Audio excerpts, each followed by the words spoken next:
results, and maybe their dreams about the future of their life. And I will ask also all the presenters of the first block and our expert, Victoria Mikhailova from Northeastern Federal University, to say a few words as a result of this block. So we want to see the future trends for our joint activities. What we will do, what we have to do in the future for better cooperation. And I was thinking to make the academic block as short as possible this time. But it's impossible because I'm a doctoral degree in geographical science. I have so many friends, so it was very difficult to stop this again wave of people who wanted to present something here. So, as a result, we have a special academic block with some lectures, with some view. The first one it will be the Shiro Tatsudzawa, a very special person for our cooperation between Japan and Republic of Sakha, because he in this movement more than 30 years. He is personally, his family, his son, all the people, all an experts, they know Shiro. So he will present today some of results of his research and some point of view about the future. And Shiro, he advised also to involve in our seminar two more experts from Japanese side. So Kazuyuki Saito from Jamstack and Yukihiro Takahashi from Hokkaido University. So we are also waiting about we are waiting for their information because they want to say some new about new projects. And also, of course, we are happy that we have the representatives from St. Petersburg State University and Institute of Geocryology. Olga Makarieva will make her presentation today as a joint presentation with representative from Jamstack, Kazushi Suzuki, and Natalia Nesterova, who also represents Institute of Geocryology.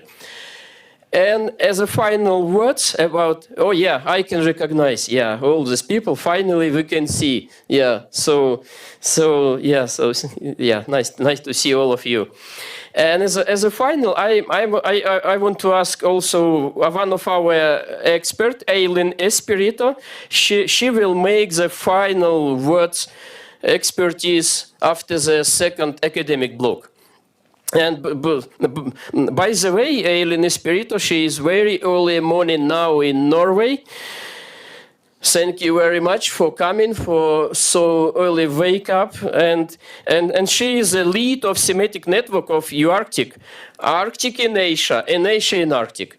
So she can say a few words how we looks like, how our cooperation looks like from another side of circumpolar north. And also, by the way, Eileen Espirito, she is my former professor from British Columbia of Canada many years ago. So we're still in touch, and thank you very much, my professor, that you are here again, join our seminar. Okay, so it's starting words. So now I know that you know our program.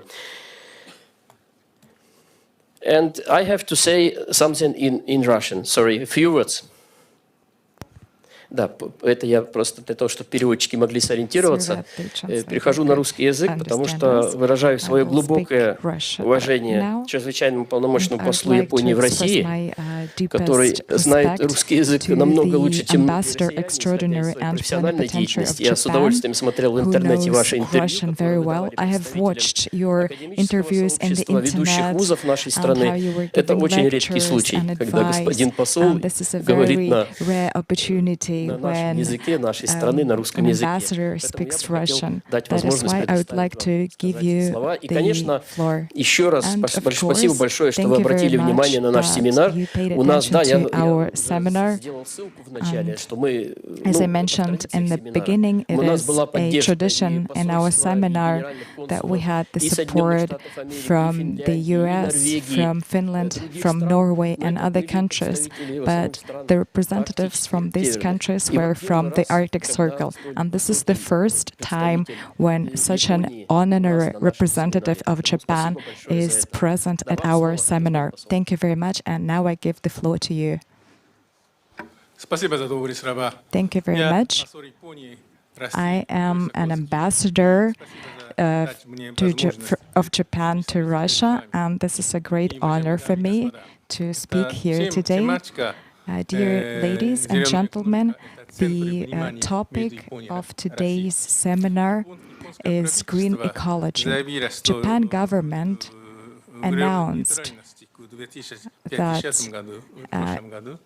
in 2015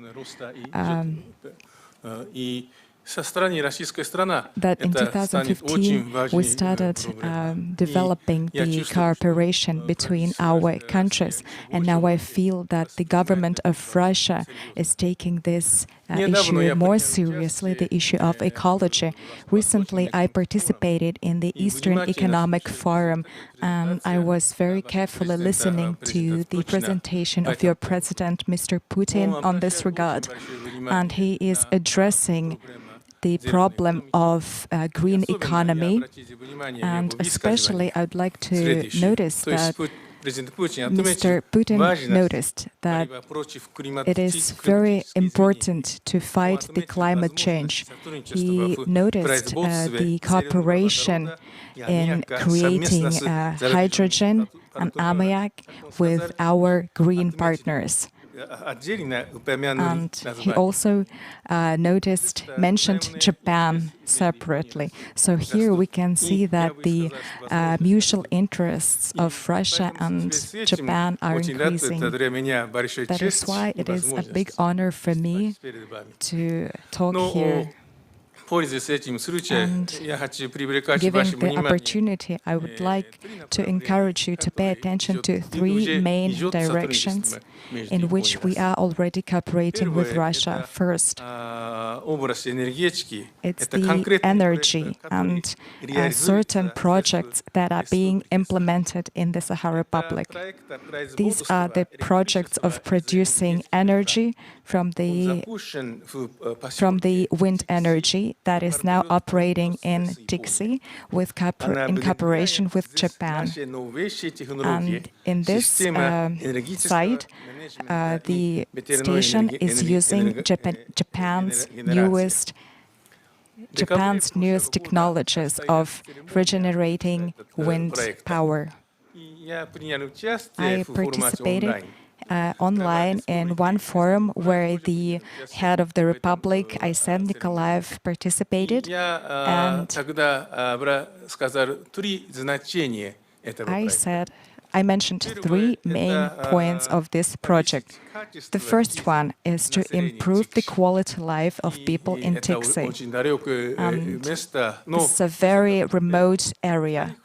This was the first. The second, by improving this town, we can bring more exploitation of the northern sea route. This sea route has a special importance to Japan. Using it, we can decrease the distance from Japan to Europe. And the third that I mentioned is that the success of this project will play an innovative role by using renewable energy sources in the Far East. And that is why this project is very important to all of us. And if only we could share this project through all the Republic, it would be very good. The second project on which we are cooperating is the Sayuri greenhouses. The day before yesterday, I visited it, the greenhouses. It is a huge territory of 3 hectares where they grow tomatoes, cucumbers, and it is very fresh. And they have been doing it for 5 years already, and it's been very successful. Can you imagine when it's minus 50 outside and in the greenhouse it's plus 20 and the vegetables are still growing and they're very good. And this project is expanding because now around 25% of the population of the city are eating these vegetables, which is great. You know how this project started? When the head of the republic, Denis Kirillium, who was a mayor of the city back then, they started it when Denis Kirillium was only a mayor, and they built a cooperation with Japan. And you know, this cooperation is very great because they can grow vegetables there, fresh, red tomatoes. And that's how you can feel the cooperation of Japan and Russia. This is a very good example. And the third project that we are cooperating on is the tourism. Yesterday, I visited the Lena Pillars. It was my very first time. I've been dreaming about it for quite a long time. And I always saw its pictures, and in the Lena Pillars, I saw a big potential for the Japanese-Russian cooperation. Yet, because of the pandemic, the tourism between Japan and Russia is still laying low. However, in the future, the touristic routes between Japan and Russia will increase when the pandemic is over.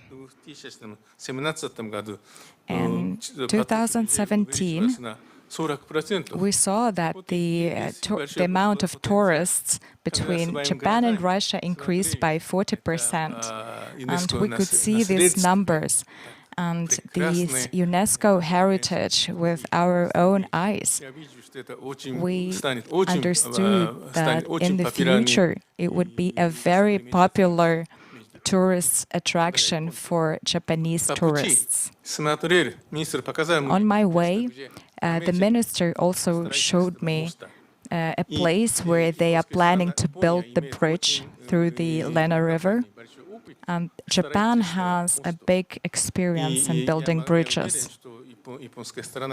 And I hope that Japanese people will contribute to the construction of this bridge. And to conclude my speech, I would like to, of course, express my gratitude for your hospitality, and I hope to further cooperate with Russia, especially in regard with green energy. Thank you very much. Мы примем как руководство к действию, да, ваше мнение, ваши рекомендации. Спасибо большое.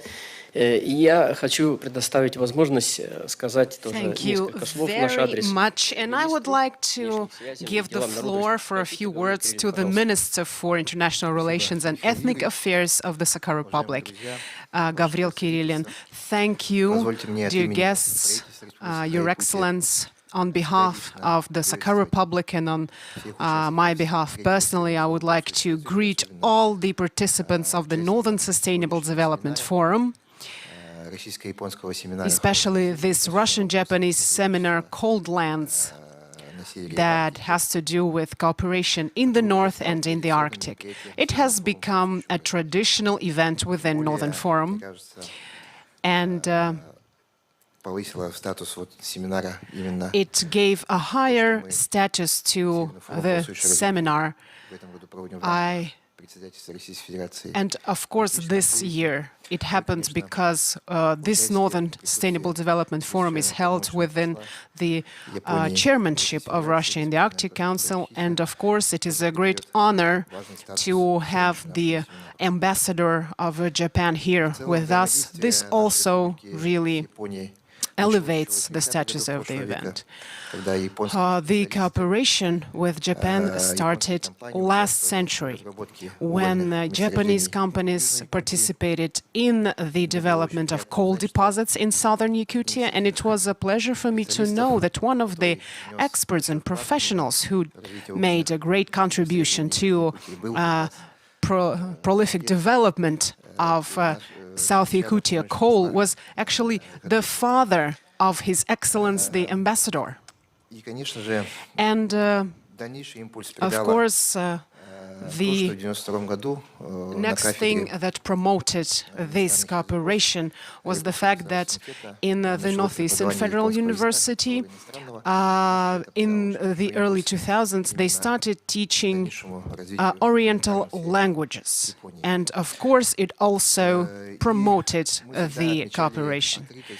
And we've always seen how open our Japanese friends and colleagues were, how willing they were to cooperate, and how serious they were about this cooperation and implementing projects here in Yakutia. And we see some results already. We see some fruits of this cooperation that His Excellency mentioned in his speech. Things like a wind power station in Tiksi with a total capacity of almost 1 megawatt, which will allow us to save up to $2,400 million of diesel fuel annually.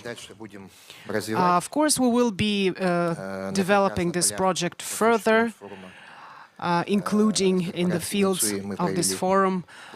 We had negotiations with Mitsui Corporation to also implement similar projects in other Arctic districts. Another project that was mentioned by His Excellency the Ambassador is the greenhouse project in the vicinity of Yakutsk.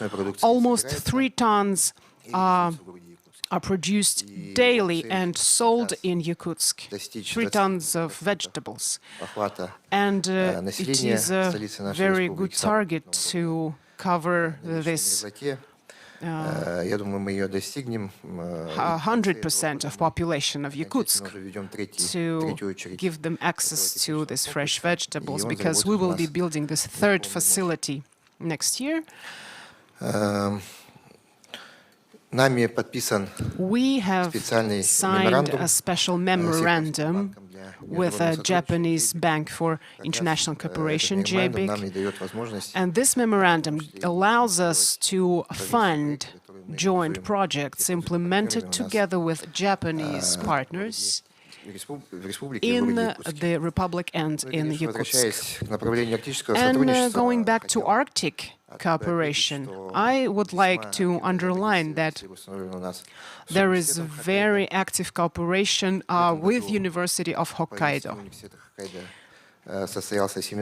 This year there was a seminar held at Hokkaido dedicated to issues of cooperation in the Arctic and in the North. And there were participants from Yakutia. University of Hokkaido is working on developing a concept for cruises in the Arctic under the Grand Projects of Sustainable Development in the Arctic that started last year. It's a study of the market of Arctic tourism and a possibility for Japanese companies to be part of Arctic sea cruises. There was the first meeting attended by both parties, including representatives of the Sakha Republic, where we outlined our interests in this domain and discussed plans for future. And I'm sure that implementation of this project will become a milestone of our cooperation. And we are sure that the basis for successful cooperation is developing of interregional cooperation.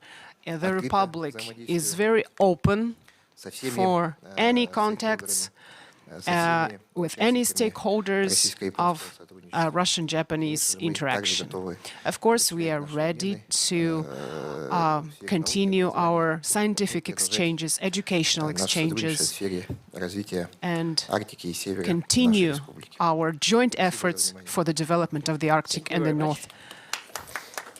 Thank you very much. Yeah, by the way, our seminar joined online a few representatives of different Japanese companies. For example, Hokkaido Corporation, Mr. Takeshi Shoji, and also some representatives from Mitsui Corporation and some others. So now we can start with our first block, so international cooperation and exchange programs. And I want to give a floor to Kim Borisov, who is now a permanent representative of our republic in the Far Eastern Federal District, and who is personally a very good example of joint activities. Okay, so Kim Alexandrovich, your turn, please. Good afternoon, dear participants of the seminar. I would like to greet all of you from all of my heart on this platform. And it is very great that in the frameworks of the Northern Forum, we have a separate seminar, as a minister mentioned it. We have a separate seminar to discuss cooperation of Russia and Japan. I think it is very symbolic that today our Japanese partners are participating in person in our seminar. And of course, very active participants here are people from Hokkaido. In 1995, as I can remember, I also participated in the General Assembly in Sapporo City in Japan. We had a big delegation from our republic, where there were many scientists from the republic, all the activists, and there were children, and we all visited Japan for the first time. And it was the first time when a flight from Yakutsk to Sapporo, straight flight, was organized. We flew only for 3.5 hours. And it was the first time when our scientists and people of culture got to know Japanese technologies, Japanese culture, and its technologies closer. Ever since, we have started our active cooperation with Japan.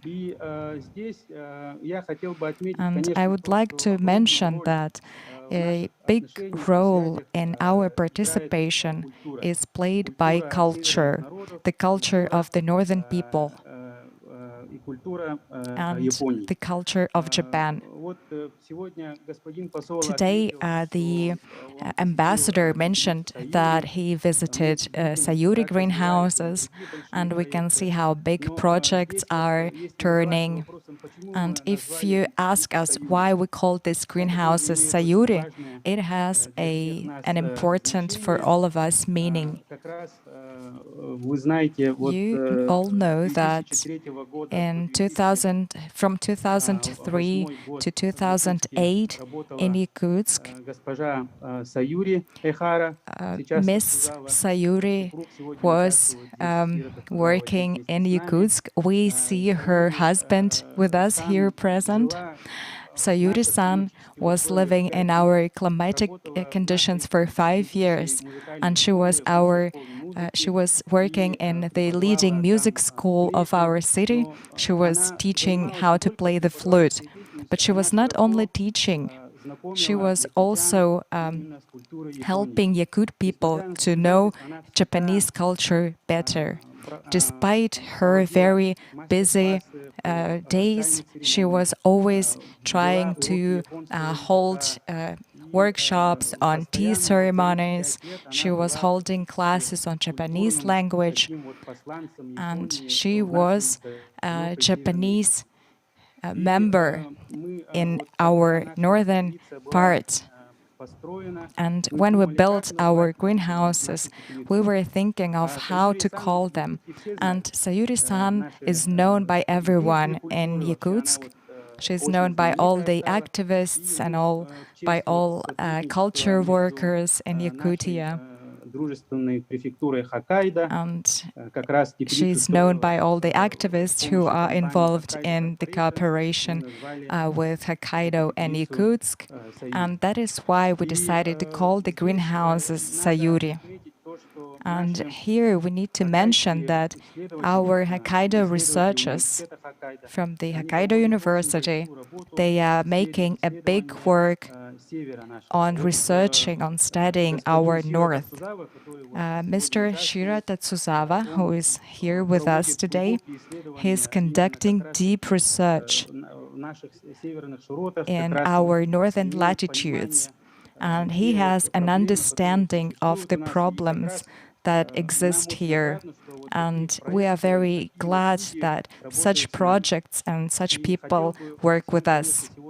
And today I would like to wish everyone a fruitful work. And please do not forget that the culture and the history that is always here with us, it has a foundation for our future cooperation. Thank you very much. Okay, so Thank you. very much. And our next speaker is a representative of a new generation of Japan-Russia cooperation, the scientist from University of Hokkaido, but he is originally from our region. But now he is a PhD student in University of Hokkaido. He is doing his research there. So Alexander, it's your floor, please. Yes, please. Okay, thank you very much. Good afternoon, everyone. Thank you to Mikhail Prisyarny for invitation. I am a student from Hokkaido University, PhD student, and I would like to talk about my personal experience of participation in Russia-Japan joint program. So please, can you show the slides?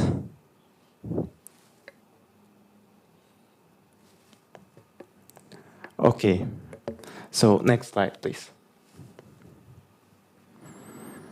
Okay, firstly, I would like to tell briefly about my background.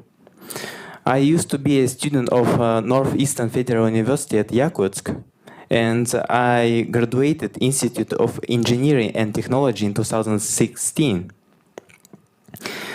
And I graduated Institute of Engineering and got Bachelor of Construction. Then I started master course in construction, but not completed because I entered Hokkaido University as a master student in biogeochemistry, or I simply mentioned here in ecology. There I got the degree and currently study there as PhD student. And as you may notice, I changed my major from technical to ecological one. And please, следующий. And my bachelor thesis was covering not only construction problems, but also ecological. My research was devoted to effectiveness of energy saving state programs in Yakutia in terms of greenhouse gas emissions. So my research topic combining two parts, technological and ecological. But what happened in this period, 2016-2017? I participated RJ3 program. I attended short courses at Yakutsk. So please, next slide. RJ3 program. In 2016 and 2017, I participated in short field courses at Yakutsk as a volunteer translator and also as a participant, which were implemented within the RJ3 program. And RJ3 program abbreviation is coming out from East Russia Japan Expert Education Program. And this is a Russia-Japan Joint Education Program, which presupposes student exchange between East Russian universities and Hokkaido University in Japan. During the program, Russian and Japanese students take subjects on environment, society, economics, management to comprehend their knowledges about sustainable development, which is very important in current life, world. Please, следующий слайд. And however, I was not an exchange student, but a volunteer translator as also as a participant in summer schools, where we attended lectures to, please, следующий, to understand ecological science and had fieldworks at scientific station, следующий, where I obtained practical skills of ecological observation, which were very helpful and useful for my future research. Следующий, да. И еще раз следующий. So, how did RG3 program affected my life? When participating, I met great scientists such as Professor Sugimoto Atsuko and also Professor Maximov Trofim from Russian Academy of Science, Professor Sugimoto from Hokkaido University, who were moderators of RG3 program for Yakutsk students. Afterwards, Professor Sugimoto invited me to study biogeochemistry at her laboratory in Hokkaido University. And in 2017, I entered Hokkaido University, and there now I study effects of extreme wet events on large forests of eastern Siberia. Why do I study this topic? Since global climate change, which is familiar to all of us, causes extreme weather events such as drought and high precipitation. And these events have a strong influence on large forests on permafrost, which is very important for the world ecosystem. And despite the fact that I have not participated in this program for a long time, from 2017, every year I volunteer to support Russian students from Yakutsk when they are in Japan. So I still have a relation to the RG3 program.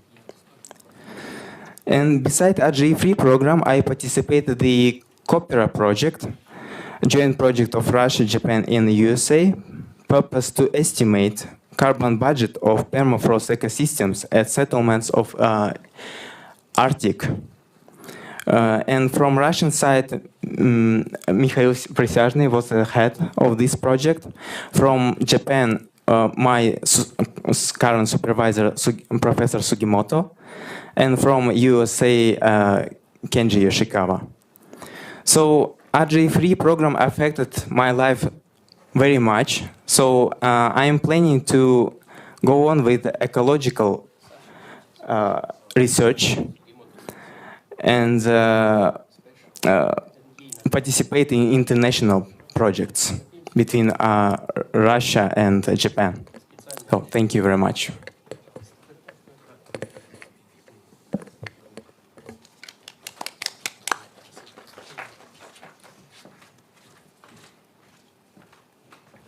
Okay, thank you very much, Alexander. And you mentioned about the Professor Sugimoto Sensei, and I already gave an information to Mr. Ambassador that this year it was she didn't start in this academic year in Japan, because we know that in Japan academic year starts from April 1st. And in March we organized a special ceremony, so it was organized by the colleagues in Japan, but with involvement us online, the people who was in touch with Professor Sugimoto Sensei for many years.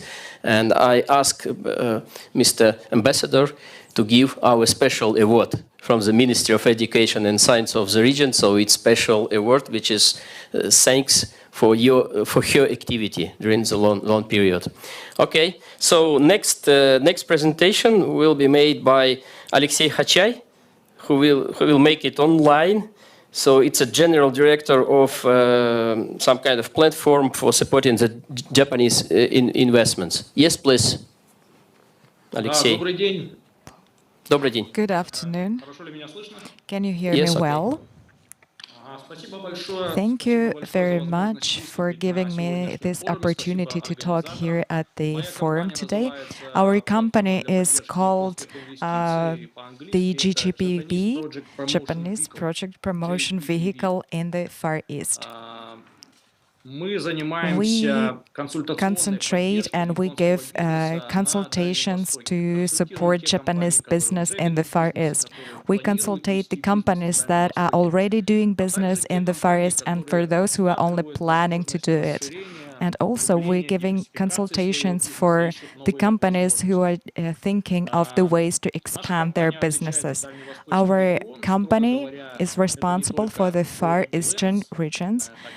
It's not only the cold lands. However, the Far East is partially a cold land. The GPPV is a joint company with Russia and Japan. Our auctioneers are big institutions. From Japan, we have WebTV. From Japan, we have a bank on JBIC, the Bank on International Cooperation. Our company is working with Japanese business, and I would like to confirm that the interest of Japan in the Far East, especially to the northern regions, is very high. However, the implementation of this interest doesn't correlate with the potential that is existing now.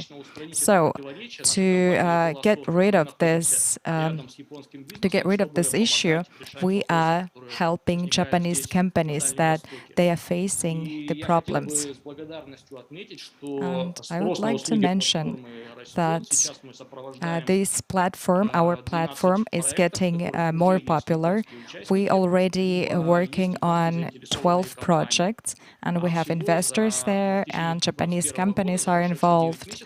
And over the 9 months, we had 23 such projects. Despite the fact that 2021 is not the best year to hold international business, we managed to sign 8 agreements only with Japanese companies.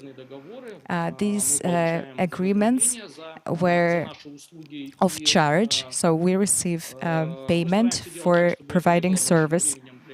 However, we're trying to make this process as easy as possible, and Japanese companies are already losing some profit. However, this is a good sign because the approach of the Japanese companies is very serious. And over the last year, we helped Japanese and Russian companies to sign 3 contracts in terms of waste processing, in terms of marine bioresources processing, and creating artificial seafood processing. These are not very big projects, however, they are very valuable because we have started them from the very beginning. We had some interest expressed from the Japanese part, and then we conducted market analysis. We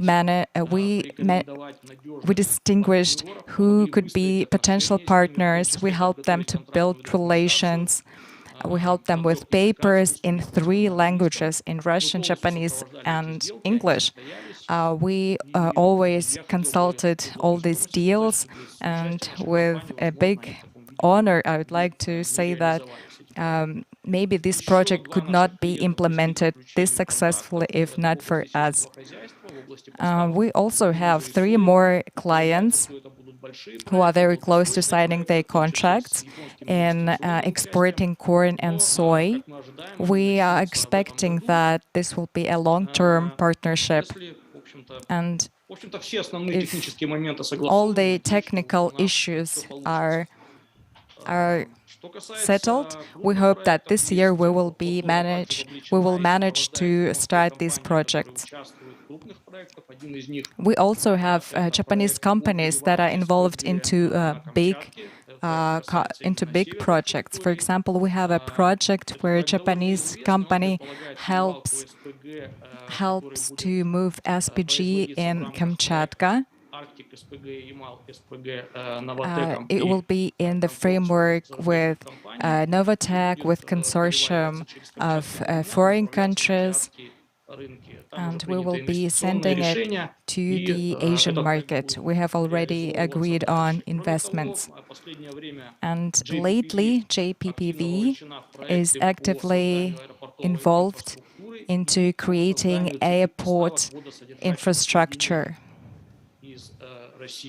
and to provide water to Japan from Russia. We have partners in Japan already, and we hope that we will have a mutual agreement from Russia and from Japan on this regard. And lately, the following services were very popular. For example, providing first aid. For example, if a Japan company faces a problem which cannot be quickly solved, they can quickly contact us, and we do our best to help them out. We are always there for them. We help them to find a quick aid, or to find a person with proper competences, or to give them a useful material to help them find the best solution. So these services are very popular on our platform. And we are located in Vladivostok, in the far east of Russia. We are very mobile, depending on how the logistics allows us, and we're trying to get to one point to another very quickly. So once again, I would like to thank Japanese companies for using our platform, for using our services, and I encourage you to contact us, and I hope that the cooperation with Japan will be increasing. Okay, thank you very much, Alexei. And we also want to say thank you to you and to your company for this activity. We are moving forward to our next speaker, Denis Kirillium, who is the last in the first block.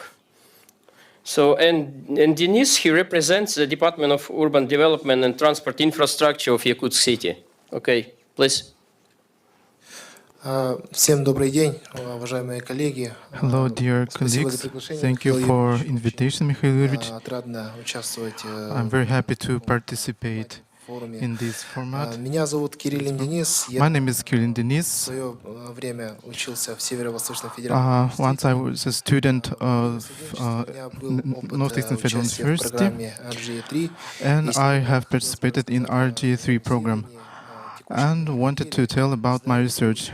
The career and knowledge gained at Hokkaido University after completing RG3 program. Next slide, please. The next slide, please. Next slide. Моя первая встреча с Японией. So my first meeting with Japan was in February 2016. I helped my supervisor, Professor Gavrilova, from the cooperative project on her research of carbon dioxide emission into the atmosphere.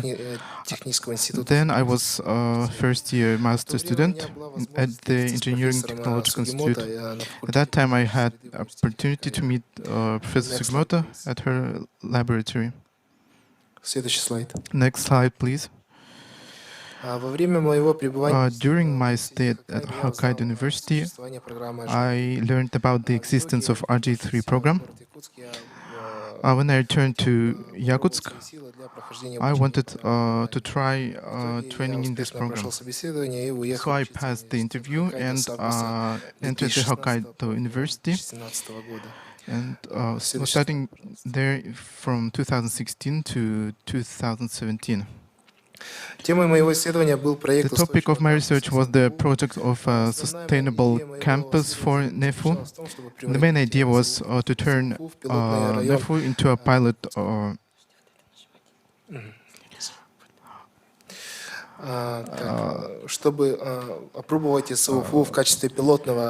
NEFU to be a pilot project for sustainable development. So let they introduce what the sustainable development is. Today we have different problems as social disparity, depletion of fuel, pollution, and global warming. So sustainable development, развитие нынешнего поколения не ущемляет развитие будущего поколения. The current generation doesn't harm next generation. В нашем университете, поскольку this would benefit the university because the university is situated in Yakutsk, the coldest city in Russia. Факт того, что СВФУ употребляет огромное количество ресурсов, энергии, поэтому было очень важно понять экологическую и текущую ситуацию, of energy, выявить резервы для экономии ресурсов и снижения and затрат. would like to Экологические и социальные find the resources to Таким образом, mitigate основная the цель моего consumption исследования — это resources. разработка рекомендаций и предложений по формированию своей деятельности образовательного учреждения нового типа, основанного на принципах The development and proposals for the formation of a new type of educational institution Я расскажу based on the вам principles of только sustainable development. I will tell you a bit ту часть исследования, that part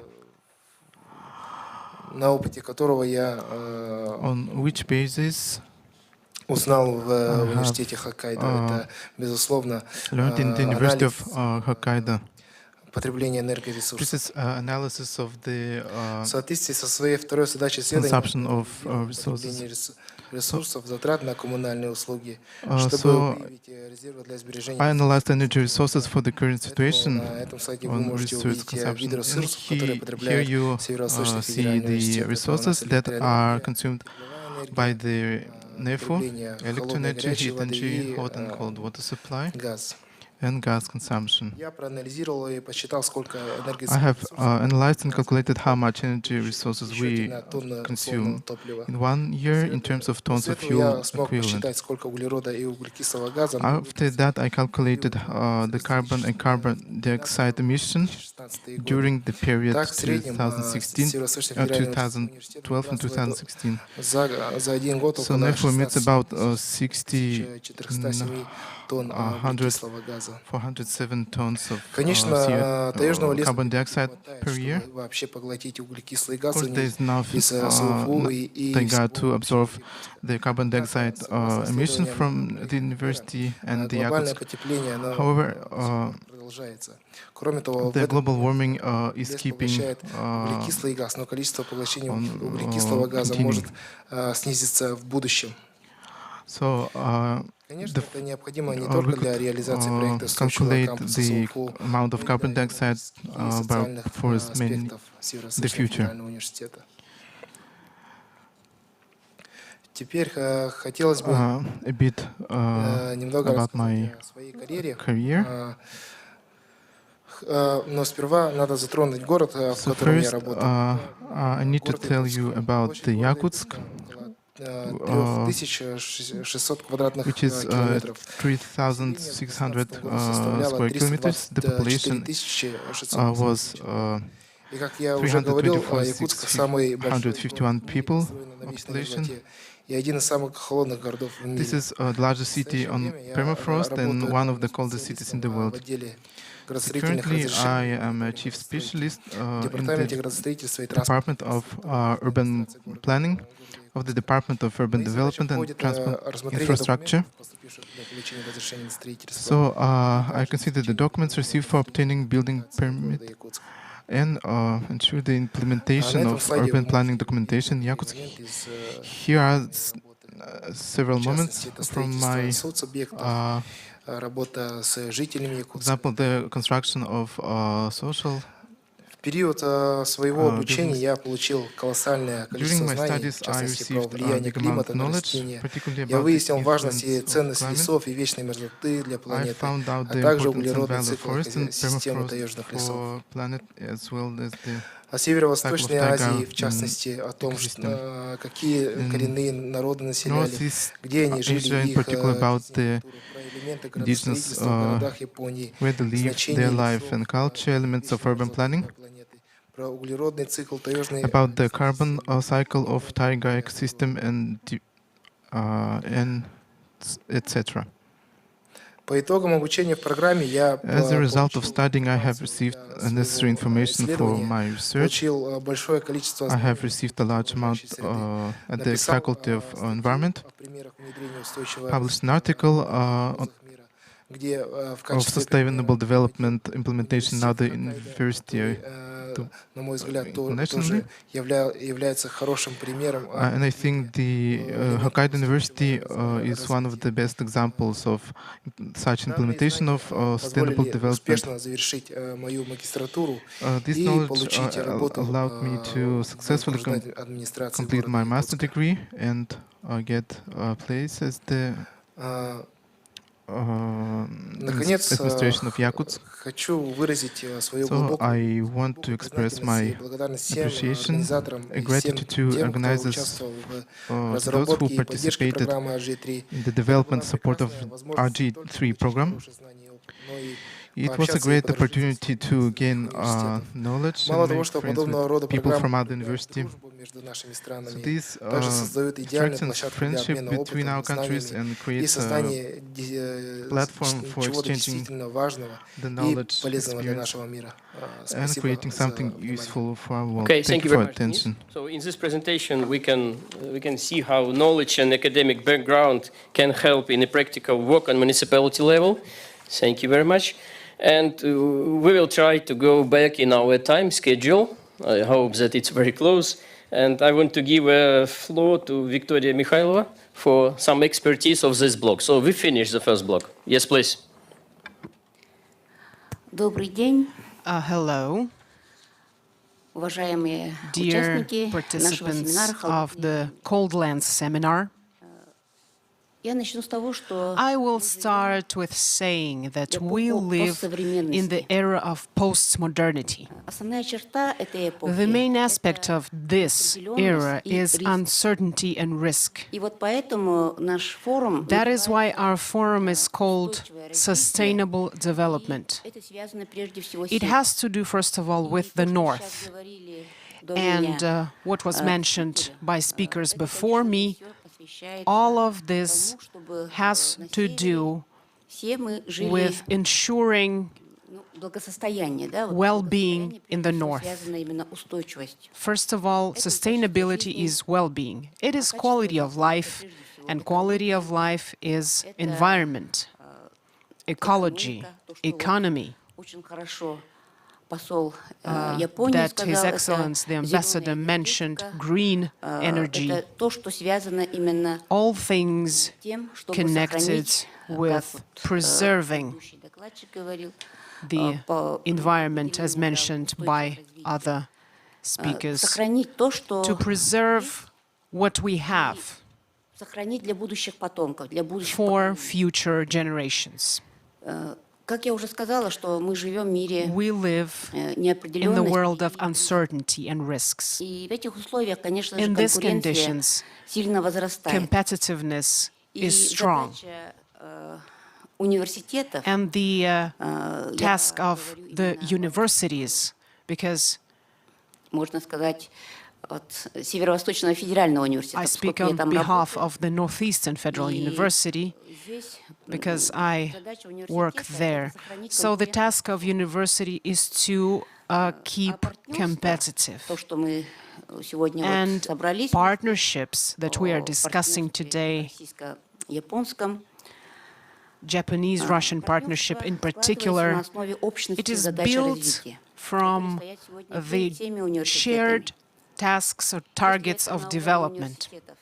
At the university level, is to be competitive, but at the level of a specific student is to give them more skills, more knowledge that they can use after they graduate, that they can convert into employment, into creativity and life experience.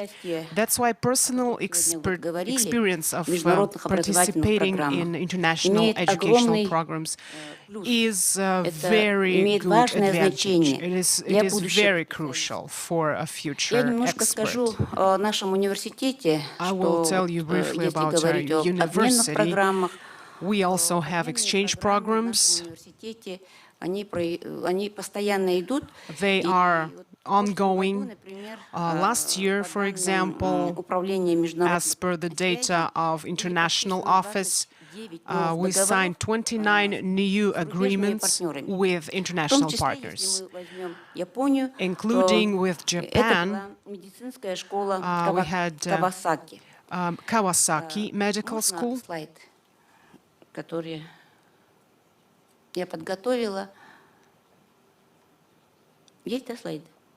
I will show you on my slides in a second. Пожалуйста, Хорошо. Ну, и в университете каждый год проходят вот такие обменные программы. The программы. university has these exchange programs every year. In 2020, хотя у нас был это пандемия, although we had this pandemic and по обменным программам, exchange programs were not that active, всего вот с Японией, только с Японией, с вузами Японии, было 18 студентов, которые between Russia and Japan from our university. Получали образование там, The students from Yakutia studied, 18 students from Yakutia studied in Japan, and 9 students were in online education. But from Japanese side, 6 students studied at our university. Посмотрим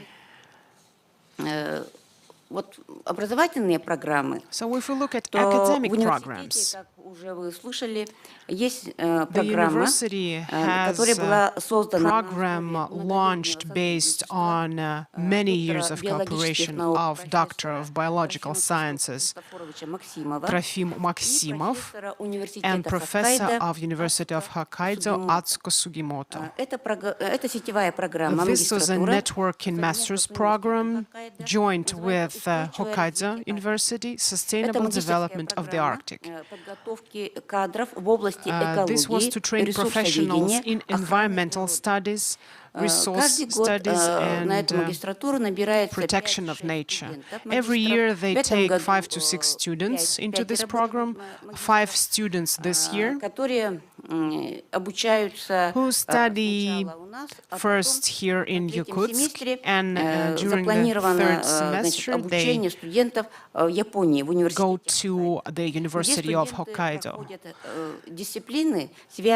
where they study such disciplines as biological diversity, bioecological resource studies, bioecological studies in the Arctic, stable isotopes, adaptation, biogeochemistry of the oceans, etc. So it's quite a wide range of disciplines, but this year, of course, this last academic year, due to pandemic, из-за пандемии у нас обучение проходило дистанционно. The students studied online. И вот на базе СВФУ магистранты Based on проходят the практику в международном научно-образовательном master students по practice in the International Center for Biochemistry and Geoclimatology under the leadership of Mr. Maksimov. And they have this forest station, Spasskaya Padь. Кроме того, в университете также The есть university also has scientific joint projects. First of all, projects together with Bridgestone Corporation Japan from 2017. In January and February of last year, they tested car tires in the conditions of Yakut winter. Автодорожный факультет. We have a special department of roads at the university, Это and с медицинским институтом нашим. other project will be with our Institute of Medicine. They will be studying pathophysiology and searching Это уже сроки cures выполнения for very rare начиная diseases. с 2020 It will года. be a 5-year project.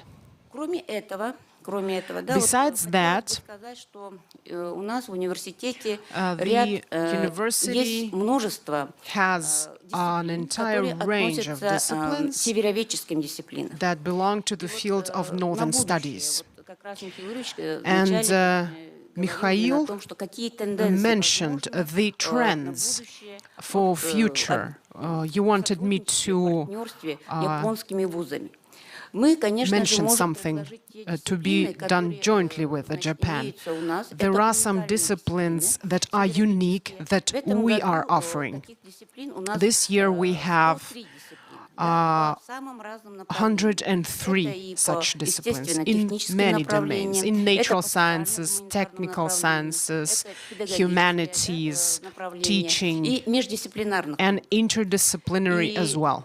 все эти направления, All of все эти these дисциплины, они disciplines ведутся на 3 уровнях. Это have 3 levels: bachelors, specialists, and masters. эти дисциплины являются These выборными disciplines дисциплинами. И они are очень хорошо disciplines to be selected, selectable disciplines, and they very nicely fit what the university is doing this year for the first time, individual educational tracks. A student can choose out of these disciplines any disciplines that they want to be skilled in at the end of their studies. И вот именно ориентируются на эти дисциплины. Например, For example, я читаю дисциплину, которая I называется teach «Геоcultural пространство geocultural Сегодня space эта of the Arctic. дисциплина входит вот This в discipline today, индивидуальную it образовательную is траекторию студента. И included in студенты the разных individual подразделений personalized educational выбирают, tracks, дисциплину and you can be a и, student of any проходят department, you обучение can именно по choose этой this discipline дисциплине. and you can take it. Наши дисциплины, они, конечно же, Our ориентированы disciplines на are современные, targeted at значит, требования, modern которые requirements определяет сама жизнь. Да, вот, that are presented by life itself. Значит, много дисциплин у нас именно Many disciplines are connected with designing, with the designing and construction in the north. Я о дисциплинах, североведческих дисциплинах сегодня буду I рассказывать. will be telling at 8 p.m. Tonight more details about Это молодежный форум. our disciplines. It will be circumpolar studies, youth seminar. And if you join us, you will exactly find out which disciplines Чем я we can хотела бы offer. закончить свое выступление? So, to summarize, Когда первые студенты when the first students went to уехали учиться, when the first students from Japan went to study in Western Europe, what was their философским посылом. idea behind that? Западная европейская наука, European science японская душа.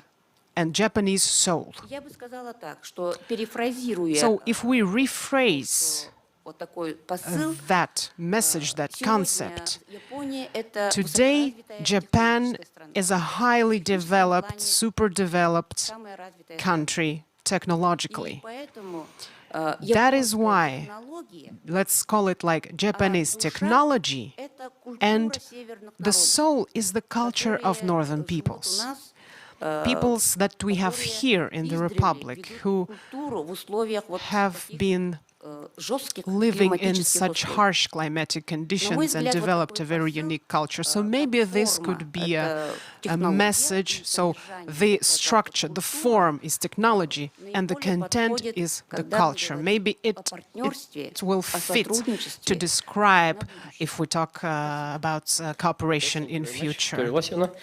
And let's start with a few presentations in our academic block. 3 online presentations, one by one. Shiro Tasudzawa. Center for Northern Studies and Education, Hokkaido University. Yes, please, the floor is yours. So you have from 7 to 10 minutes. Oh, okay. Okay, so thank you very much, Chairman Professor Prisazmi. And I want to pay deep respect to Northern Forum's many years powerful activities. I'm very sorry I couldn't sit there. So good evening or good morning, everyone. My name is Shiro Tatsuzawa, Assistant Professor of Hokkaido University. And would you please put my presentation, or should I do that by myself?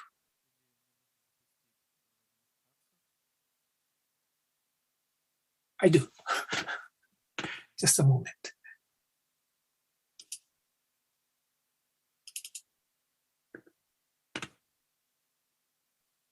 Can you see this? Yes, everything is fine. Yes.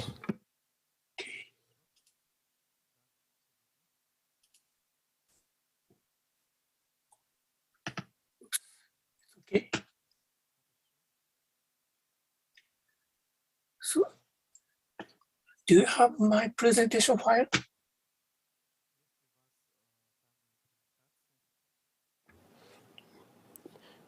Yes, we can see everything is fine. Are you okay, Professor? So you can just make your speech. Okay, so just a moment. Is this okay? Yes. Yes. Okay, thank you. So, everyone, my name is Shiro Tatsuzawa, and I've been studying Siberian wildlife for over 10 years with my dear brother, Innokenty Mihailovich Oklopkov. He's now here, maybe here. And from these studies, I have learned that Siberian nature and wildlife are one of the most original and perfect ecosystems on our planet. And there live indigenous peoples who have historically practiced the philosophy and technology for coexistence with this perfect ecosystem. So Japanese and our indigenous people, Ainu, have always paid respect, so high respect to your Siberian peoples and ecosystem. Therefore, at the beginning of my lecture, the Ainu artist Fukiko Goukon will give all of you a video message. So she's my and Kim Borisov's dear friend, and already visited Sakha Republic twice. Just a moment, please.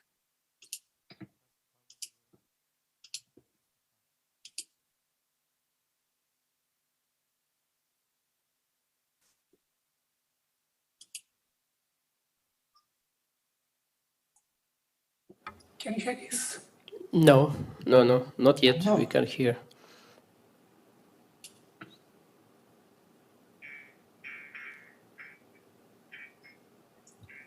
Can you hear this?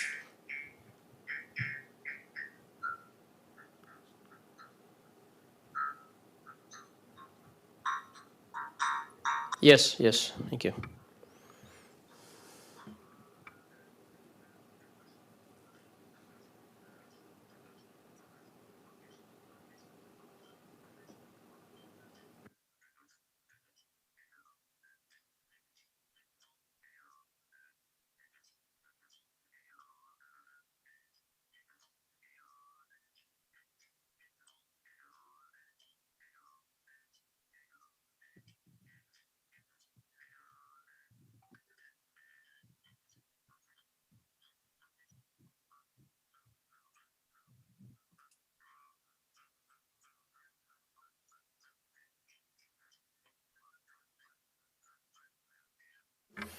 Yeah, we can't hear, unfortunately, Professor. That's why we usually ask in prior to send a presentation for entrepreneurs and for technical service. Oh, I'm sorry. Okay, finish. And can you see this slide? Yes, please, of course. Okay. So now let me share our 3 experiences and future hopes of collaborative researches between Russia and Japan. And 3 experiences means first, reindeer migration research, second, polar bear research, and the last, Brent geese migration research. So all of these studies are carried out by our collaborative researches. And first, reindeer migration. Okay. So first case is wild reindeer research.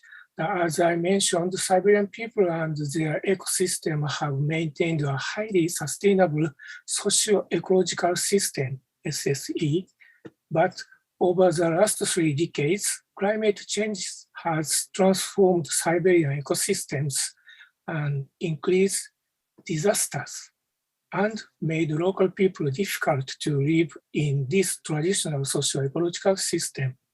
So to mitigate this problem, in 2009, we first started an ecological monitoring survey of wild reindeer by using of satellite GPS collars. And our research field is this Olenyok area, Olenyok district. And here is our reindeer with satellite collars. And quickly, please, let's go to our result. On this survey, so major changes of the migration route have been revealed. For example, before the 1980s in Olenyok district, wild reindeer population made a stable round trip every year's migration between the Arctic Ocean coast and inland upper Olenyok Ski River. But however, in the 21st century, they gathered in the Kura Plateau. Here, Kura, so please see the left slide, left photos. So in 21st century, so a reindeer population gathered in the Kura Plateau rather than the coast in summer, and they moved more southward in winter, maybe due to less snow and much food. So to take matters worse, so these migration route shifts are so unstable and reindeer population declines, and local people have had difficulty conducting traditional reindeer hunting due to hunting cost is so increasing. And here is a major problems with the migration route shift of Siberian reindeer. So first, due to unstable migration behavior, there is a strong tendency for high mortality and low birth rate, resulting in a continuing decline in the population, reindeer population. The second, unstable migration behavior and population decline have increased cost of hunting. Already I mentioned, making it difficult to continue traditional hunting. And the last point, because the southern part of this new habitat of wild reindeer is the center for reindeer herding, domesticated reindeer herding area. So therefore, food competition between wild reindeer and domesticated reindeer has become very hard. And wild reindeer, which was good for the indigenous people, but now is turning into a pest. This means a nuisance animals. So as you can see in this example, climate change affects not only physical or biological effect, but also spiritual cultures and traditions. As a result of this project, we have identified intensive wintering ground of wild reindeer, this blue area, and I proposed a new reserve for wild reindeer overwintering. In this reserve, we expect fawns and females of reindeer to safely over the winter, while local people can engage in traditional hunting of male reindeer. We think this is a good system for coexisting of reindeer conservation and indigenous livelihood. And so let me introduce the other two cases so quickly. Second, polar bear study. So here are two, so polar bears are so loved by people, especially children all over the world, but they cause huge problems in the Arctic region. In our new research field, Crest-Bear Reserve on the Arctic Ocean coast, so many polar bears walk around the bridge and attacking trash sites and ice sailors. So even children don't want this large carnivorous beast to wander outside the window. From now on, in our project, Japanese children will also learn the wisdom of the indigenous people about polar bear and think about how this animal and community can coexist. So this should be a realistic collaborative environmental education practice for both countries. And in the last case, migratory birds survey.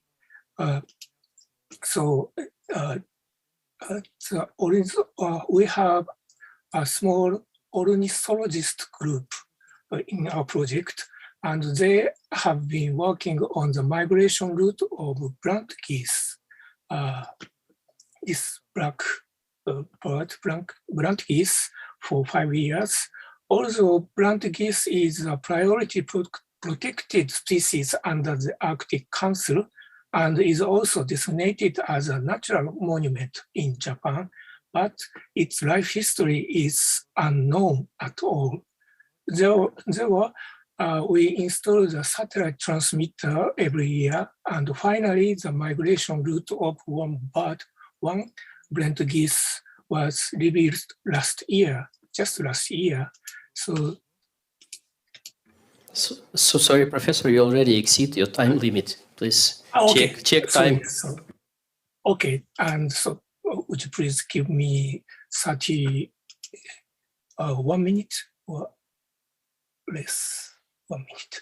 Okay, so this secret migratory species spent the winter in Hakodate Bay, passed through the Notsuke Bay and Magadan and Kalima River, and it was breeding in the northmost part of the Sakha Republic.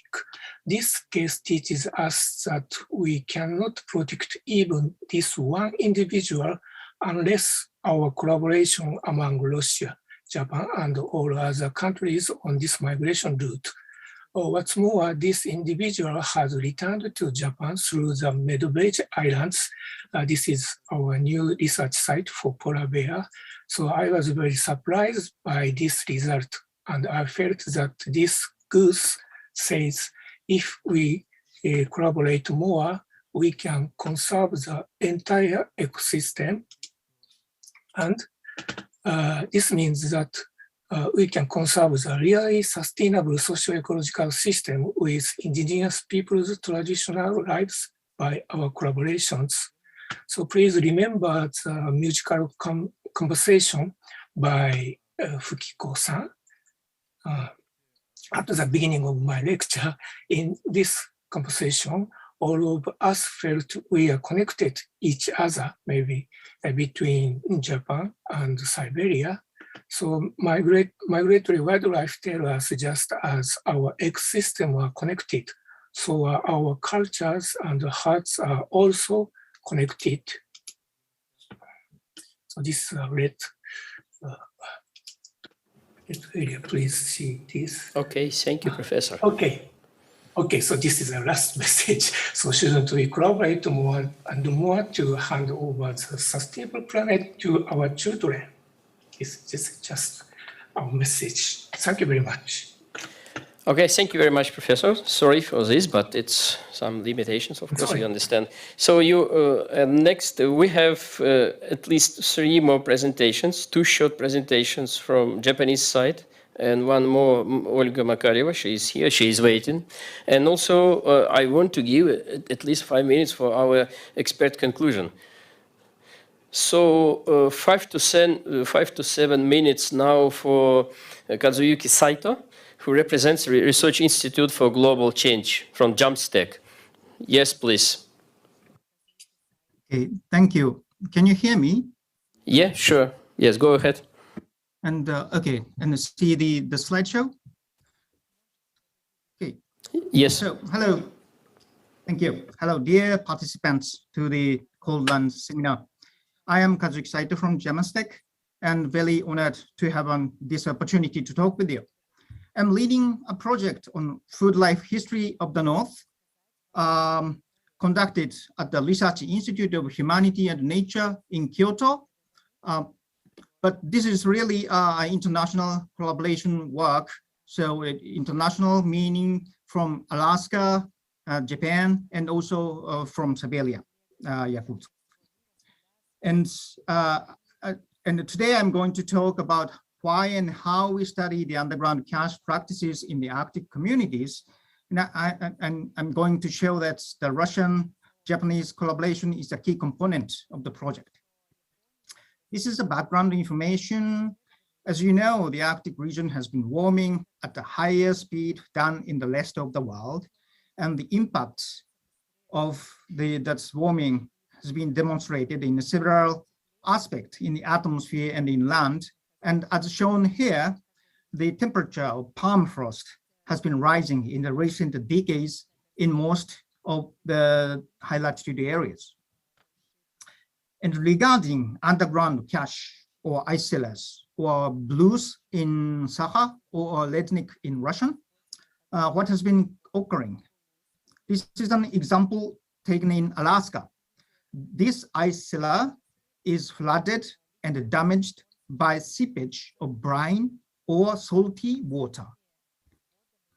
And in case of Yakutia, Siberia, here, our coastal region has been experiencing influences of changes in the natural and substance conditions, as I introduced just by Professor Tatsuzawa before me. And this can also, or this has already affected ice cellars too. And that is not limited to coastal regions, but also in inland areas near Yakutsk. The ice cellars have been reported to get damaged due to inundation, flooding in summer, and refreezing in winter, so that the storage capacity is largely reduced. These slides will show the framework of the study. Both natural and social environmental changes, such as warming and wetting or even drying, as well as modernization, influence the function and the usage of traditional cold storage, so blues or Lednik, leading to a possible abandonment of usage of this sustainable renewable energy application, or to replacement by electric freezers. And this may have or have already led to a transformation of the traditional food culture and even health, both physical and spiritual, of the local people there, which we name food life history of the North. And the map shows that the target area of the study, with red diamonds showing the prospective research locations. As you see, they are spreading from Siberia to Alaska. And some of the areas or towns have been investigated previously, but only individually or separately. We try to make a comprehensive understanding for the entire region here. So for this purpose, Yakutia is very important research area. Yeah. And also, Chukotka or Far East regions is also, we think, important and like to conduct investigation as well. Partly because the region has a close tie, historical tie with the Alaskan counterpart. So that's the direct comparison between these two regions will lead to a widened understanding of the historical and the traditional usage in the region, and also the current situations. So the last slide, I'm showing in summary why and how we are going to study the underground cache practices in the Arctic communities. Underground cache, so blues or redneck, have been an important element of life in the Arctic communities in Yakutia, Chukotka, or Alaska, etc. And following natural and social environmental changes, functions of underground cache has been degraded and can be disregarded in future. So that we will investigate the current situations of underground cache in the Arctic communities by natural science techniques and gather voices from local peoples about underground cache use in future or for next generations through these social scientific the approaches. So thank you very much for attention. And I think, yeah, that the collaboration between Russia and Japanese is really a key important component. Thank you very much, Professor. Again, very interesting and very useful practical research. Thank you very much. And we have one more online presentation from Japanese side. Yukihiro Takahashi, a professor who is from Hokkaido University, Department of Earth and Planetary Sciences. Also 5 to 7 minutes, Professor. Yes, please. Thank you very much. I'm Yukihiro Takahashi from Hokkaido University. Today, I want to suggest the development of the microsatellite together with your country. So we are confronted with a very lot of issues to be solved, but it's very difficult to monitor the broad area of your countries and as well as the global scales. So of course, the satellite is very useful, but there are two big problems. One is the long revisiting intervals. For example, the Landsat visit every places only every 16 days, and low reliability because due to the limited bands of the optical sensors. So, and also it's too expensive to develop by one university or one small countries. But our advanced microsatellite can solve these issues with the developing countries as well. We are now inviting the Asian developing countries, but we want to explore the international collaboration on these issues as together with your country as well. So the microsatellite costs only 1% of the big satellites. That is the $3 or $5 million for 50 kilogram satellites. So we can develop it within 1 or 2 years. So usually it takes more than 10 years for big satellites. And this number of the micro or nano satellites increasing rapidly, and now more than half are the micro or nano satellites in space. And these are our satellites developed in our university. So 50 kilogram satellite, 50 centimeters, and only $3 million. And including the launch cost, it must be only $4 or $5 million. And what we can do with the microsatellite, we can revisit every places in the world, almost every day or 2 times a day. And the pointing accuracy is 0.1 degree. So for example, the disasters caused by the severe weather, such as the torrential rainfall or snowstorm or forest fires, can be monitored by our microsatellites. We can manipulate the satellite, the field of view of the cameras.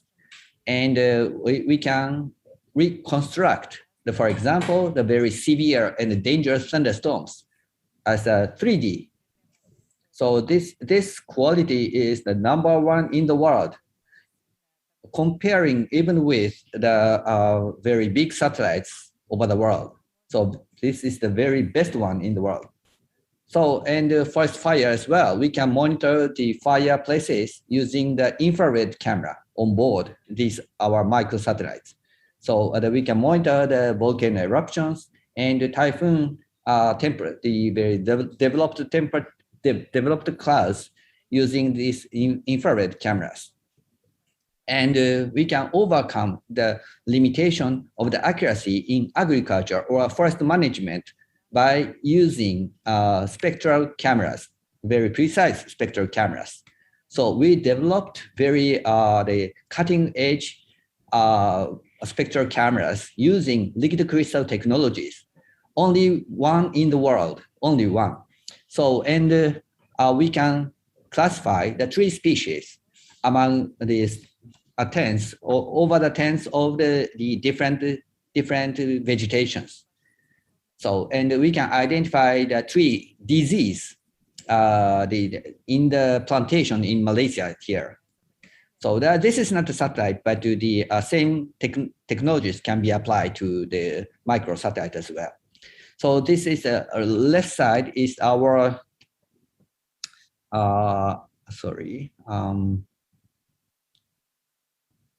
so this one is our results with a resolution of 5 meters at 400 bands. So, but the Landsat has only a 30-meter resolution. So for the hyperspectral imaging, the 5 meter is the best one in the world. So we can detect the banana disease from space. So the red dots is our expectation based on the satellite measurement, and the yellow dots are the ground truth. So except for these 3 points, we can identify the detection of the disease from space. So we can apply this technique to every subject: ecosystem, environment monitoring, disaster monitoring, agriculture, forestry, and mineral resources. We can search for new veins only from our measurement. So Hokkaido University can provide the very good opportunity for the capacity building to every countries. The facility is not so huge, very simple one, but we can develop already developed more than 6 satellites in space, and together with other countries like as the Philippines, Myanmar, and other Asian countries as well. So this is a situation of the microsatellite releasing from the International Space Stations like this. And this is the first microsatellite developed by the Philippines. And this is the former president and former minister of the science and technology of the Philippines. So the secretary, the minister visited our university just to congratulate their Philippine students. So, and thanks to our contributions, the Philippines established the first space agency last 2 years ago. So we have the community involving the 9 countries in Asia to share the technologies and also the data and how to operate the systems and ground validations. So in the future, so we have a dream to establish the continuous measurement for the disaster management and environmental monitoring. So under the international collaboration as well as your countries. Thank you very much. Thank you very much, Professor, for this new vision on the ways of making research. Very interesting, very positive. I hope that some of new scientists will follow you. Thank you very much. So we have one more presentation and a final expert conclusion. So here offline with us, Olga Makaryeva, who represents St. Petersburg State University and Institute of Geocryology, and co-speakers in online, Kazuyoshi Suzuki from JAMSTEC and Natalia Nesterova from Institute of Geocryology. Okay, so it's your turn, Olga, please. Yes, thank you very much. It is an honor for me to participate in this event. And I was thinking how Japan played a role in my life. I visited Japan in 2008, just before defending my PhD dissertation. I was at the conference about hydrology modeling permafrost, and I remember I got very strong emotions and after visiting it, and it really also affected my life and my future scientific career. Today I would like to talk about perspectives of joint Russia-Japan research in the Northeast. It's not only the Republic of Sakha-Yakutia, but also Magadan region and Chukotka. Can you please move the slide? So I would like to talk about the Kalima River, and just to point out that the rivers join all of us. They go through the regions. The Kalima River starts in the Magadan region, but it flows to Republic of Sakha-Yakutia, and also it affects regional climate and global climate, and that's why it connects us to Japan as well. And if we look at this slide, we see the temperature anomaly in winter 2020, and we see that the largest change is observed in the Arctic, in our Arctic and the Russian Arctic, and also in the Northeast. And in the Northeast of Russia, air temperature has increased approximately by 2.3 degrees, and it affects different processes in nature. And we know that our regions are in the permafrost area, and permafrost thaw and degradation impact people via runoff and water quality and hazards and infrastructure and greenhouse gas effects. Also, permafrost thaw impacts freshwater flux into the Arctic Ocean, and it gives us the teleconnections to global climate, and of course it affects regional climate. And we know that carbon release from permafrost also is accelerating global warming. Sorry, I pushed the wrong button. So climate change and permafrost thaw affects also human activities through increased hazards, and we observe different hazards like floods, droughts. We observe geocryological hazards like thermal erosion, thermokarst, avalanches, landslides, mud flows, and we observe those events regularly in the region in the Northeast. And therefore, we need to study these processes and these hazards. And the Kalima River is one of the largest rivers in the permafrost in the world. And as I told before, it goes through the regions of Russia. But we know that most of runoff and also biochemical substances that flow into the Arctic Ocean, they are generated in the mountains part of the basin. And you can see this red square. And we also know that observation network has decreased significantly in the last 30 years. At the slide, you can see black and red points, and they mark previous observation points and current red observation points. You can see that decrease is catastrophic, is just awful. It means that we do not know our rivers, we do not know what happens with permafrost, with rivers, and how it affects climate and our life. And what is important, that in the Northeast we have world-famous research station. It's the Kalima Water Balance Station, which is the first permafrost research station in the world. It was found in 1948. and it was functioning till 1997 in full, but then degrading continuously, and now it's in a very poor state. What is important? This station has a long-term historical data about the processes on hydrology and permafrost. And if we would like to study these processes now and to understand the changes, we need to base our studies on that historical data.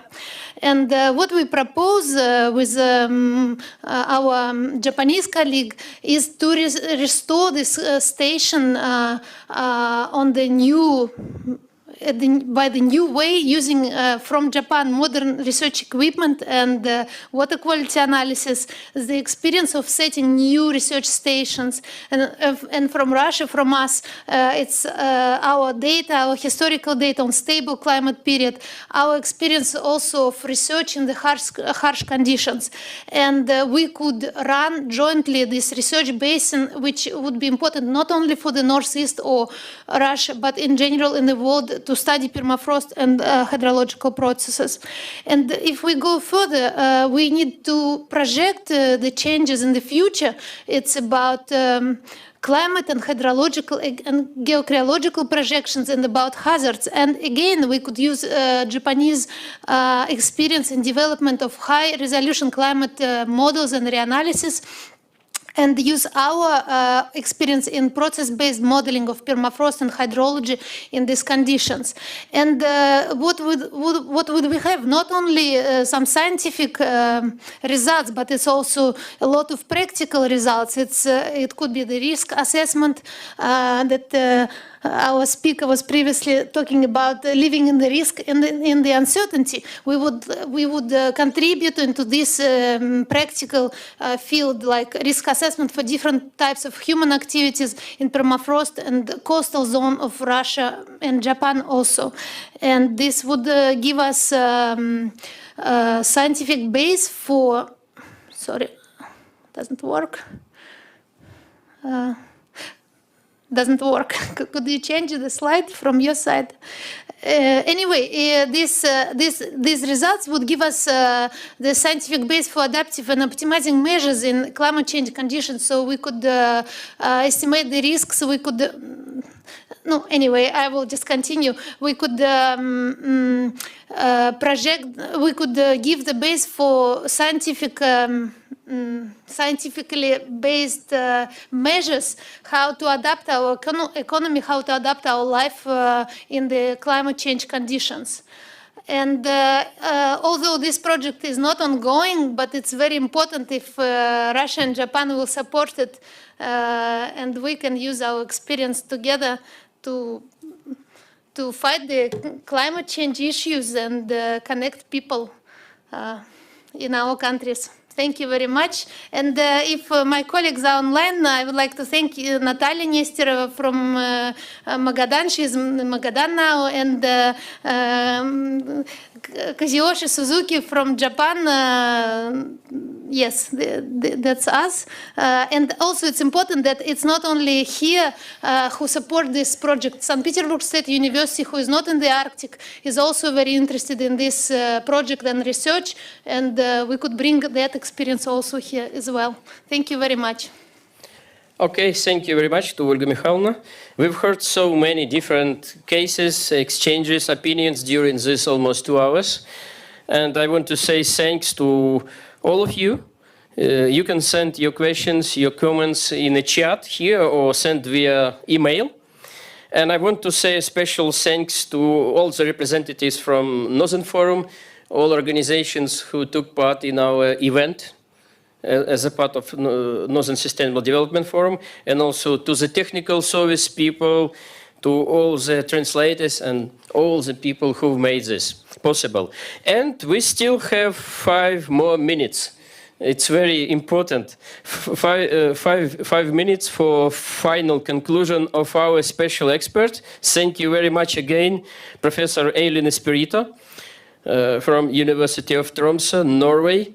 She, as I mentioned in the start of our session, she is the lead of thematic network of University of Arctic in Asia, and Asia in Arctic.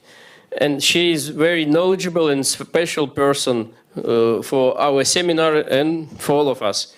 Okay, go ahead, Ellen.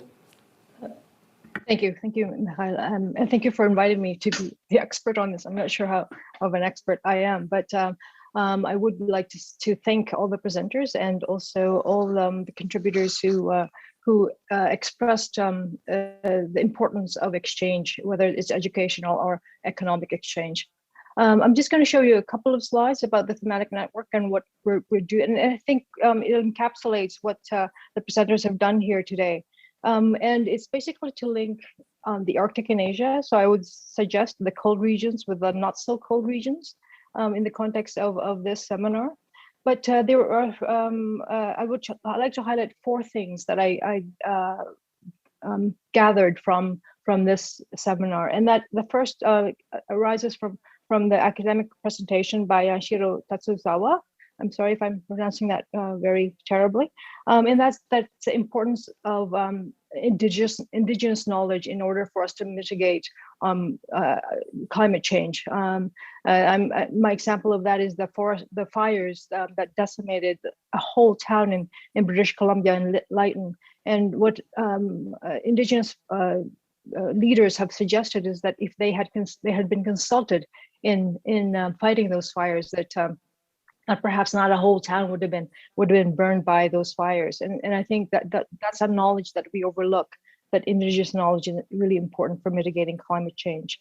The other, and this has run through the seminar, is that we need to collaborate in order to mitigate climate change, whether that's collaborating with our southern neighbors, whether in Japan or in Singapore or China, or South Korea, as the Arctic and Asia thematic network strives to do, and also circumpolarly. So the Arctic 8 countries, it's incredibly important to collaborate together, and that also includes, of course, the larger continental actors such as the EU. The third is that we have to collaborate on technology. Technology exchange, whether as the microsatellite presentation by Yukihiro Takahashi has suggested, incredibly important. And I was really interested in seeing the collaboration with the Philippines, because that's one of the partners that we hope to include in the Arctic and Asia. Because one of the things that the climate change in the Arctic has taught us is that it has ramifications for the not so cold regions. The classical example of these are Singapore, which is going to be overrun by the sea, and also Bangladesh, and all of this because of sea ice melt. The other is, and perhaps the last and perhaps the most important, and I see that in the exchange between Russia and Japan, and that is capacity building is key. Whether that's through educational exchange, which was very much demonstrated by the experiences of the young people who have gone to Japan to study, or possibly of the Japanese who've gone to study in Yakutsk or Yakutia. Incredibly important, again, to mitigate climate change. And I would just like to echo what the ambassador Toyohisa suggested, in that that collaborating can lead to projects such as the creation of renewable energy that we're seeing all across the Arctic, in terms of wind energy. It also can lead to food security, whether that's the creation of hothouses or greenhouses, or the study of how local populations, specifically indigenous peoples, use underground caches in terms and what impact permafrost thaw will have on that. And also, of course, the importance of cultural knowledge, and this is what we see if we develop things like tourism, as the ambassador suggested. So these are the 4 key elements that I've seen throughout this session, and I'm very grateful to be able to comment on those and to emphasize the importance of collaboration in the Arctic, whether we're collaborating with the not so cold regions, or we're collaborating with each other in the Arctic. So So thank you for giving me the opportunity to speak and to comment. Thank you. Okay, thank you very much, Professor. Of course, we are open to cooperation with different regions of the world. Okay, so dear audience, may I ask you to turn on your web cameras? We want to make a photo, final photo of our seminar.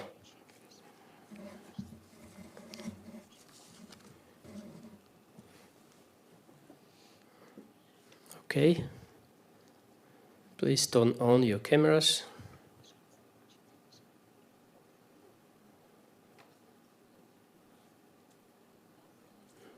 Okay.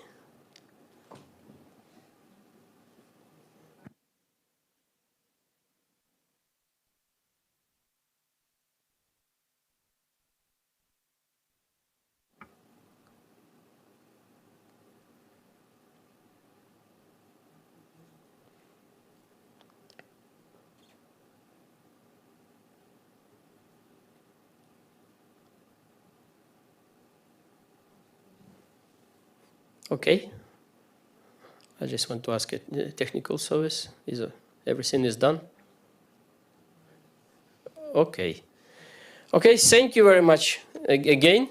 And see you on next time on our seminars or some other events, which is very important for us. Thank you very much. Thank you.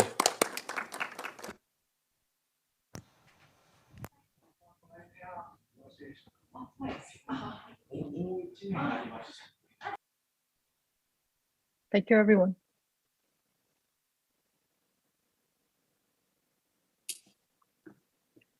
Thank you very much. Bye. Okay, thank you. Bye-bye.